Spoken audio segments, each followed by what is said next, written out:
மதுரை முருக பக்தர்கள் மாநாடு சர்ச்சையை ஏற்படுத்தியுள்ள நிலையில் அதன் நிலைப்பாட்டில் தங்களுக்கு தொடர்பில்லை என அதிமுக முன்னாள் அமைச்சர் ஆர்.பி. உதயகுமார் பேசியுள்ளார். மதுரையில் கடந்த ஞாயிற்றுக்கிழமை நடந்த முருக பக்தர்கள் மாநாட்டை இந்து முன்னணி, பாஜக உள்ளிட்ட கட்சிகள் இணைந்து நடத்திய நிலையில் அதில் அதிமுக பிரமுகர்களும் முன்னாள் அமைச்சர்களும் கலந்து கொண்டனர். அந்த மாநாட்டில் அண்ணா, பெரியார் குறித்த சர்ச்சைக்குரிய காணொளி ஒளிபரப்பானது.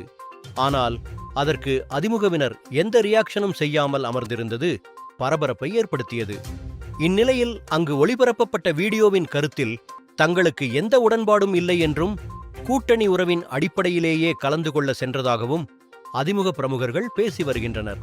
இந்நிலையில் இது குறித்து விளக்கமளித்த அதிமுக முன்னாள் அமைச்சர் ஆர்.பி. உதயகுமார், முருகன் மாநாட்டில் எந்தவிதமான அரசியல் கலப்பும் இருக்காது என்ற நம்பிக்கையில்தான் அதில் கலந்து கொள்ள சென்றோம். அந்த முருகர் மாநாட்டில் நிறைவேற்றப்பட்டுள்ள தீர்மானங்களுக்கும் அதிமுகவுக்கும் எந்த தொடர்பும் இல்லை. அவற்றை அதிமுக ஏற்கவில்லை. நாங்கள் எங்கள் கொள்கையில் உறுதியாக இருக்கிறோம். அண்ணா, ஜெயலலிதா குறித்து அவதூறாக பேசியதற்காக எடப்பாடி பழனிசாமி என்ன முடிவு எடுத்தார் என்பது தமிழகத்திற்கே தெரியும் என பேசியுள்ளார். அண்ணா, ஜெயலலிதா குறித்து பாஜகவினர் அவதூறாக பேசியதை கண்டித்த எடப்பாடி பழனிசாமி 2023ஆம் ஆண்டில் பாஜகவுடனான கூட்டணியை முறித்தார்.